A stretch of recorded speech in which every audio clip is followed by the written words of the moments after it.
우리 주식해서 돈 벌면 뭐 한다 그래요? 나중에 집 살라고. 집값 오를 수가 없어. 돈만 벌면 팔아서 집 사고 뛰어가. 코인 대박 나면 한남도일 사고. 아니 그러니까 이렇게 돼야죠. 주식으로 돈 벌면 또 좋은 주식에 투자하고. 근데 우리는 주식시장 대박 나면 주식 팔아서 집 산다 그래. 누가 주식을 사죠? 그러니까 이거를 근본적으로 바뀌지 않는다. 절대 5,000%도 안 돼. 부동산 얘기를 안 하지 않습니까?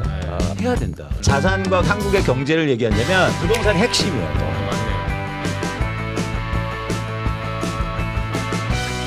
좀 어려운 말이에요. 그 박시동 평론가님 먼저 네네. 보시면 주식시장 개혁, 원 스트라이크 아웃제, 네. 뭐 집중 투표제, 감사위원 분리 선출. 여기서 이제 책에서도 저는 네. 저도 읽긴 했는데 쉽게 설명하면 이게 해외에서 선진국은 하고 있는데 우리나라 안 하고 있는 거예요? 네, 저는 딱 제가 정리해드리면요. 네. 네, 우리만 안 하고 있다. 우리만. 감히 그렇게 말씀드리겠습니다. 음. 근데 이제 이 맥락이 뭔지를 일단 좀 이해하셔야 될 것 같은데요. 이재명 대표가 일단은 주가 코스피 5천 시대를 열겠다 이렇게 네. 얘기했잖아요. 5천? 오늘 보니까 2,490 얼마던데 네, 종가는 제가 확인 못했습니다만 그럼 뭐 2배 이상 간다는 거야? 그렇죠. 이거 너무 뻥이 심한 거 아니오? 네.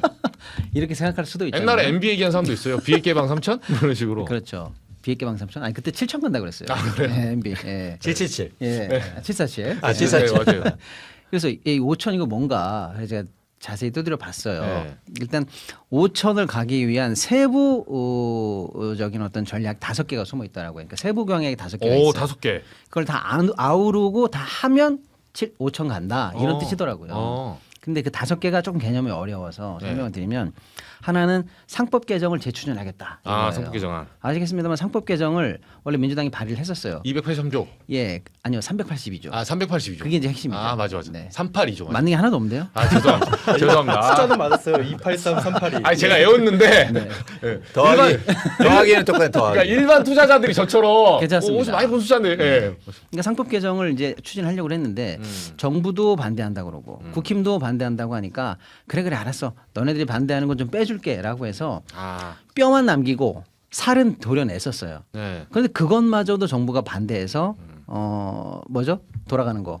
거부권이 행사됐어요. 거부권 행사했죠. 그래서 지난주에 이제 국회에서 재의결을 했죠. 그죠. 근데 3분의 2 4표가 모자라서 그쵸. 그나마도 안 됐어요. 네. 그러니까 이제 이재명 대표 공약은 이거예요. 이참에 원래 반란했던 뼈, 살 다시 붙여. 아, 그리고 원래 민주당이 하려고 했던 개혁 조치 원 세트, 풀 세트를 가지고 다시 아. 재추진하겠다는 어. 건데 핵심 내용은 3가지예요. 하나는 상법 개정의 핵심 내용이 3가지라는 거예요. 이사가 그동안은 누구를 향해서 충실 의무를 다해야 그쵸. 되는가라고 할 때 회사를 위해서라고 되어 있는 그렇게 것을 문구가 돼 있죠. 예, 회사 더하기 주주까지 해서 이제 너 주주도 신경 써야 돼. 회사한테 손해 안 났다고 해서 주가 떨어지는 거 그거 우습게 봤다가 큰일 나. 소수주주도 대우해줘. 이런 식으로 일단 조항이 바뀌는 게 하나고요. 또 하나는 이제 감사위원 분리 선출. 감사도 엄연히 말하면 이사하고 똑같은 임원이거든요. 그쵸.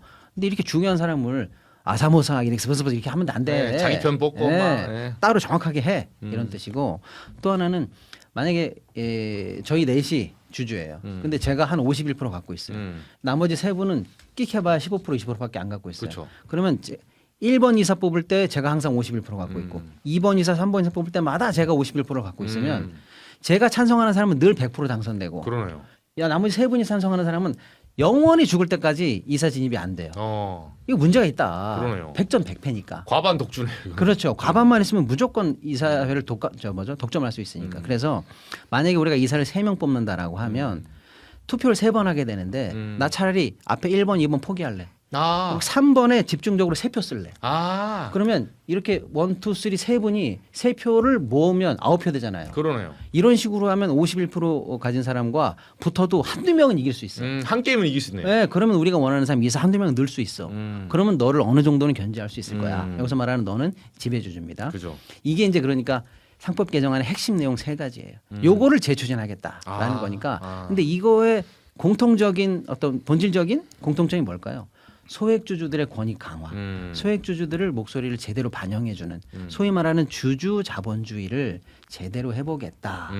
뭐 이런 얘기죠. 오. 당연히 소액주주들 환영하죠. 오늘 그래서 주가에도 뭐 제가 볼 땐 적지 않은 영향을 좀 그래도 전 세계적으로 어려웠었거든요. 그쵸. 그럼에도 좋은 영향을 줬다 이렇게 좀 보고요. 원스트라이크 아웃은 좀 쉽습니다. 뭐 주가 조작, 한 번 걸리면 네, 미공개 정보 이런 거 불법행위 걸리면 한 거의 번에 공시. 아웃시키겠다. 왜냐 그동안 뭐 우리는 솔직히 이런 불법행위가 걸리잖아요. 70%가 기소가 안 돼요. 통계가 그렇습니다. 그럼 걸린 나머지 30%가 기소되잖아요. 그 중에 80%가 집행유예예요. 실형 사는 사람 그러니까 100건의 범죄자가 있으면 3명 실형 살아요. 나머지 실형 살지도 않아요. 그러면 저라도 범죄 해보겠네. 바로 그거죠. 확률적으로 97%는 풀려나니까. 그리고도 민사적으로 네. 상사적으로 불법 행위로 인한 불법 취득액이 환수가 제대로 안 돼요. 그러니까 이번에는 처벌을 세게 하겠다 이런 게 들어왔으니까 아예 무서워서 시장 교란 행위 같은 걸 처음부터 하지 못하게 하겠다라는 거니까 이것도 투명성 강화 행위 너무 좋은 거 아니겠어요? 그다음에 이제 나머지 것들은 뭐 다 중요한 얘기인데 시간이 없으니까 넘어갈게요. 나머지는 저 PBR 주식을 솎아내겠다는 거예요. 우리가 처음에 주식시장에 상장할 때 조건이 얼마나 까다로운지 아시죠? 그렇죠. 상장 조건 맞추기가 진짜 어려워요. 맞아요. 그럼 왜냐하면 거래소가 이 상품은 보증합니다. 우리가 믿고 시장에 올려놓은 거니까 믿고 사세요 이렇게 보증하는 건데 그렇죠. 그렇게 까다롭다는 얘기예요. 근데 한 번 상장되고 나잖아요. 그 다음부터 이 회사가 쓰레기가 돼도 퇴출이 안 돼. 맞아요. 처음 들어올 때만 어렵지 맞아요. 유지하는 요건은 엉망진창이야. 맞아요. 근데 그러니까 이게 왜 문제가 되냐면 보세요. 우리 셋이 예를 들어서 100만 원, 100만 원, 100만 원씩 투자한 게 우리나라 시총의 전부라고 해볼게요. 네. 그럼 400만 원이에요. 네. 400만 원을 넷이 갈로 먹으면 한 주당 100만 원씩인데 저같이 나쁜 주식이 퇴출당했다고 쳐볼게요. 그러면 시총이 유지된다는 전제하에 400만 원을 이제 세 주가 나눠 먹겠죠. 주가가 기본적으로 130%씩 올라가겠죠. 그렇죠. 이게 5,000포인트의 핵심 로직이에요. 예, 그동안 우리 시장은 PBR이 0.8인데 네. 이거 쓰레기 주식이 너무 많다. 적어도 이 정도를 골라내면 남은 잔존하는 주식들만 갖고도 충분히 현재 시총으로 나눠보면 상승 여력이 생기고 아까 말씀드린 여러 가지 매력적인 조치를 더해보면 우리 시장 금방 좋아진다. 그럼 5천 간다. 이런 얘기입니다. 현장 경험을 좀 녹여가지고 네. 좀 말씀을 드리면요. 또 일각에서는 이렇게 반박을 할 거예요. 지금 집중 투표제 같은 제도가 우리 자본시장에 도입이 안 된 건 아니거든요. 예, 하고 할 수는 있는데 정관상으로 그걸 배제할 수 있게 되어 있습니다. 지금 이제 이재명 후보께서는 활성화라고 표현했는데 사실 시장에서는 이제 집중 투표제가 의무화되는 거 아니냐 이렇게 받아들이고 있거든요. 그렇다면 의무화를 하고 있는 나라는 도대체 어디 있느냐 이렇게 따져본다면 사실 의무화하고 있는 나라는 많지는 않습니다. 예, 한 중국 정도가 의무화를 하고 있는 것 같고요. 그렇다면 그 도대체 뭐가 문제냐 그 이런 걸 따질 수가 있는데요. 제가 예전에 2010년대 초에 제가 이제 그 자본시장과 또 기업 담당 기자였을 때 경험을 좀 말씀드리면요. 우리나라의 주주총회를 제가 열심히 취재를 다녔습니다. 주주총회 가면 참 재밌는 풍경이 펼쳐지는데요. 저는 처음 가고 아주 문화적인 충격을 받았어요. 그러니까 한마디로 얘기하면 이거는 진짜 어른들의 학예회 같더라고요. 하기에. 굉장히 우스꽝스러운 장면들이 굉장히 많이 연출되는데요. 또 놀라운 거는 우리나라 상장기업 많은 상장기업들이 같은 날 같은 시각에 주주총회를 한다는 거예요. 놀랍죠? 왜 마치 짠 듯이. 그러네요. 예, 수십 개 심지어는 수십 개 이상의 기업들이 한 날 1시에 주주총회를 하거든요. 그러네요. 왜 그러냐면 보통 이제 소액 주주들은 여러 기업들의 주식들을 가지고 있잖아요. 그죠. 여러 기업들의 주주총회 참석을 못하게 막는 겁니다. 예. 그래서 우리가 직접 가지 않으면 그 주주총회에 이제 자신의 주주로서의 권한을 행사할 수가 없으니까 가지 못하도록 또 하는 것이고요. 그러니까 집중투표제 같은 제도가 없어도 해외에서는 각각 소수 주주들의 이익을 생각해서 넘지 말아야 할 선들 많이 넘지 않습니다. 그리고 어느 정도의 이제 몫으로 들어간 이사가 그 자신들의 역할들을 하게 돼서 최대 주주의 이익만 반영하는 것이 아니라 기업들이 나름대로 이사들 간의 균형과 감시 시스템이 작동을 하거든요. 그러니까 많은 경우 이런 말 있잖아요. 그 나라 왜 프랑스에서는 안 그러면서 왜 우리나라에서는 왜 이래요? 그 송곳에서 유명한 대사죠. 맞아요. 여기서는 이래도 되니까. 네. 한국 자본시장이 그런 후려쳐대고. 그런 수준인 겁니다. 네, 조금만 더 부연해볼게요. 어차피 말씀 주셨으니까 독자님들 이해하기 편하시게. 방금 제가 집중 투표자가 뭔지는 말씀드렸잖아요. 51%만 갖고 있으면 영원히 모든 이사회는 내가 지배할 수 있다는 게 문제잖아요. 그래서 소수주들도 모으고 자기 투표를 한 곳으로 모으면 한두 명 진입시킬 수 있다는 거잖아요. 이게 언제 들어왔냐면 벌써 20년 넘은 얘기입니다. 도입은 미리 됐네. 근데 왜 그러냐? 우리만 문제야. 우리만 늘 이 지배주주들이 전행을 하니까 안 되겠어. 우리는 특단의 대책이 필요해라고 해서 법에 넣었어요. 그러면 그때부터 개선이 됐어야 되는데 입법 과정에서 지금 상법 개정안을 놓고 재벌들이랑 국힘이랑 정부가 총력을 다해서 막고 있는 것처럼 그때도 이 한 조항 막으려고 총력을 다했어요. 그래서 어떻게 될게요? 법에는 넣어줬는데 단 회사가 정관으로 네. 우리 집중투표제 안 해요 하면은 안 할 수 있게 빼줬어요. 오. 그래서 모든 상장 회사 다 들어가 보세요. 거의 90% 이상 회사가 우리는 정관으로 집중투표제 안 한다 이렇게 근거를 두고 다 안 해버려요. 그러니까 법이 있으나 마나가 됐죠. 그러네요. 그래서 이번에 민주당이 하려고 하는 건 뭐냐면 활성화라고 써 있지만 예를 들어서 시총 2조 이상 되는 회사들 쉽게 말하면 큰 회사들이잖아요. 야 니네들은 정관이고 뭐고 그냥 다 해. 이런 조치들입니다. 아, 정말. 아니 이게 법률, 그러니까 일종의 그거네요. 조례가 법률보다 앞서는 거네. 그렇죠. 무슨 조례가 어떻게 상위법을 앞섭니까? 네. 항상 악마가 디테일이 있잖아요. 그죠. 네. 대표님 어떻게 보세요? 그러니까 저희가 좀 큰 틀에서 전 이해를 좀 하고 싶은데 이제 첫 번째는 아까도 이제 주총 말씀하셨는데 대표님 주총 얘기하셨는데 저는 상장사 다니면서 주총을 직접 제가 개최하고 그죠. 했었는데 미래셋. 어떻게 하냐면 네. 아니요 그 전에 그 전에 건설회사 네, 건설회사 주식 담당이었거든요. 그럼 주총을 직접 이제 어레인지하죠. 그럼 어떻게 하냐면요. 어떻게 하냐면 이제 이렇게 회의장에 주총을 열리잖아요. 그럼 거기에 99%는 99% 직원들이 앉아 있습니다. 건설회사 직원들. 그래서 진짜 주주가 가잖아요. 그럼 자리가 없어요. 못 앉게 하려고. 네. 그 다음에 질문하고 답하는 게 직원과 사장이 앉아서 주고받아요. 질문 다 받고. 그러니까 저는 무슨 얘기를 하냐면 자 이런 어떤 환경 속에서 과연 이런 법이나 제도를 통해서 과연 그걸 바꿀 수 있을까? 그런데 좀 회의적이에요. 그러니까 저는 좀 시간을 갖고 우리가 문화를 바꿔야 된다. 그런 차원에서는 저는 문화를 바꾸려면 자산시장에서는 규제나 법을 통한 것보다 인센티브를 통한 방법으로 전환해야 돼요. 인센티브. 예, 그러니까 예를 들어서 이거죠. 이번에 이재명 대표가 어떤 말을 하냐면 자사주를 강제적으로 소각하게 하겠다 이런 말을 합니다. 그러면 어떤 현상이 일어나냐면 자사주를 안 살 거예요. 애당초. 네. 누가 자사주를 사겠어요? 어차피 소각되는데. 네. 그러니까 자사주를 사는 이유가 예를 들어서 회사 입장에서 주가가 과도하게 하락했으면 일시적으로 샀다가 그렇죠. 또 팔기도 하고 이런 사실 목적도 있단 말이죠. 그러니까 뭐냐면 저는 방식이 자사주를 사서 소각하면 인센티브를 늘려야죠. 그러니까 예를 들어서 무조건 사라가 아니라 그렇게 하면 좋은 게 있어.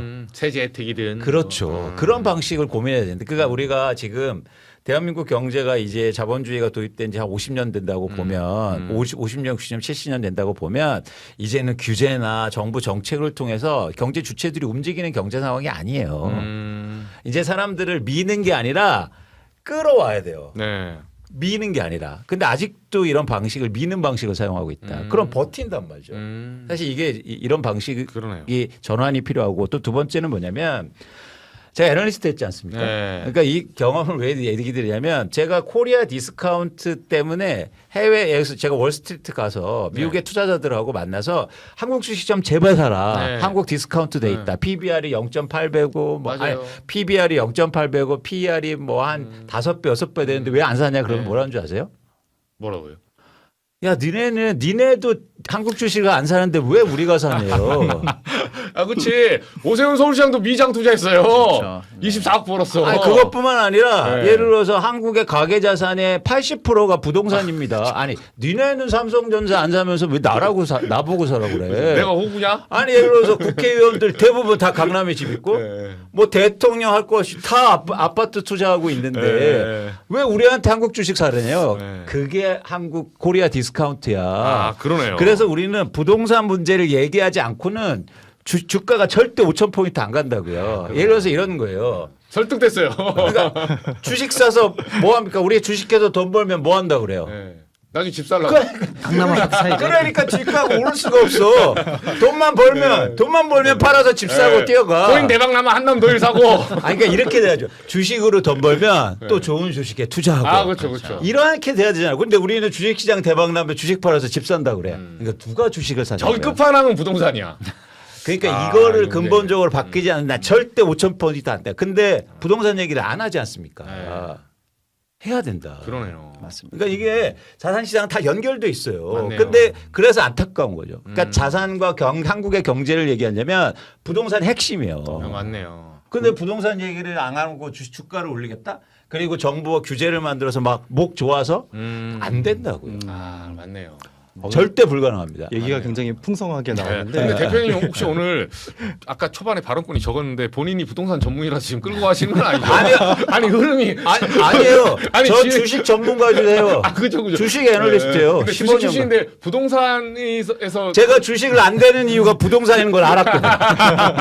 그래서 제가 부동산을 그렇구나. 분석해야 주식을 이해해야 된다는 거예요. 그래서 경제하고 투자 전문가가 되려면 부동산 전문가가 돼야 돼요. 그러네요. 양쪽을 알아야 되구나. 제가 한 말씀만 드리겠습니다. 이광수 대표님이 이제 본인 얘기라 자랑을 못 하시는데 우리나라 애널리스트가 진짜 많은 최전성기 때 네. 애널리스트 상 많이 줄 때 있었어요. 네. 상 받으면 그 회사에 자랑이 되고 연봉도 네. 올라가고 그때 우리나라에서 주는 모든 상은 다 받으셔가지고 네. 어떤 때는 시상식도 안 하기 귀찮아가지고 그 정도예요? 아팠어요. 네. 근데 이제 상이 너무 많이 너무 많아가지고 근데 어느 정도냐면 우리나라에서 딱 한 명밖에 없는 유일한 타이틀을 갖고 계세요. 오. 아시아 탑 애널리스트. 여기 있더라고 책에. 맞아요. 그러니까 사실은 진짜는 주식 전문가십니다. 그 상 말씀하셨으니까 오버올 탑 스탁 피커. 그 상은 누구한테 주냐면 네. 한 해 동안 아시아에서 주식을 제일 잘 맞힌 사람. 근데 홍콩도 아니고 네. 대표님 타신 거예요? 국내 처음으로. 글로벌 와. 매니저들이 이제 투표권을 갖고 있는 아니요. 거군요. 네. 정량적으로 하는 거죠. 정량적으로 제가 하나요? 목표 주가 타겟 프라이스가 있는데 실제로 주가가 거기 얼마나 달성되는지. 놀랍네요. 사실은 제가 한국에서 베스트 애널리스트 제도를 제일 처음 만든 언론사가 제 첫 직장이라서 또 제가 그 일을 좀 담당했었기 때문에 잘합니다. 그러니까 저도 그걸 타긴 했지만 그건 깔때기 하나씩 나오는데 맞아요 보세요. 아니 저는 그 일에 그냥 조금 일을 하는 셈이고 직장인으로서 그건 네. 정성적인 거잖아요. 투표하는데 제가 이 아시아에서 받은 상을 FNTV에서 받은 거는 뭐냐면 애널리스트가 목표 주가가 있지 않습니까? 네. 그럼 한 해 동안 그 목표 그쵸. 주가 달성이 얼마나 됐는지. 네, 초과된 그러니까 제가 사라고 한 건 다 올랐다는 거예요. 쉽게 말하면. 아니 제가 애널리스트 평가를 해본 사람으로서 아는데 이거는 정말 어려운 겁니다. 그죠. 예, 정량적으로 그걸 맞추는 건 그만 진짜 어려워요. 그 정도는 하시고. 근데 중요한 건 그런 자, 그러면 이제 부동산으로 넘어가려고 하기 때문에 한 말씀만 아니 드리면 아직 못한 얘기가 너무 많은데. 한 말씀만 드리면 끝날 때 뭐냐면 됐어. 이광수 대표님이 너무 좋은 말씀 주셨어요. 네. 뭐냐면 우리나라 자산 시장이 대부분 부동산으로 돼 있잖아요. 네, 이게 문제라는 거 우리가 다 알아요. 그렇죠. 그러면 일단은 부동산도 얘기를 좀 이따 하겠습니다만은 어쨌거나 금융시장 자본시장으로 좋은 흐름이 와야 되는데 시장이 매력적이어야 갈 거 아니에요. 시장이. 맞아요. 그래서 방금 이광수 대표님이 야 니네도 안 사는 걸 왜 우리 보고 사라고 그래라고 맞아요. 투자자들이 얘기한 그 부분입니다. 지금 3년간 통계를 내보니까 우리 시장에 투자하고 있는 우리나라 투자자들 이른바 동학개미죠. 동학개미의 48%가 3년 내 우리 시장을 떠났어요. 너무 심한 거 아니에요? 48%면은요. 그렇죠. 계좌 수만 1,500계좌면 뭐 합니까? 맞아요. 반이 떠나갔는데.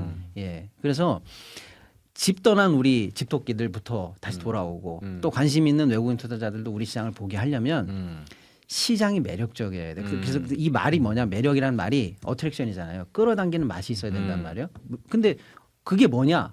니네 시장은 갈래야 가기가 싫어. 왜? 아주 보기가 싫은 이유가 뭐냐? 그게 영어로 하면 코리아 디스카운트 아닙니까? 니네 재벌들이 시장에만 있는 그 악스 패스 사기치고 쪼개기 상장하고 그게 없어야 우리 시장 매력 있어. 그리고 돌아와. 그다음에 네가 좋아하는 종목들도 좀 봐봐. 이렇게 얘기가 되는 거거든요. 그래서 이재명 대표가 지적한 부분은 제가 볼 때 코리아 디스카운트라고 우리가 여겨지는 수많은 것들 중에서 가장 핵심적인 4-5개를 찔렀다. 저는 폐부를 찔렀다. 저는 그렇게 봐요.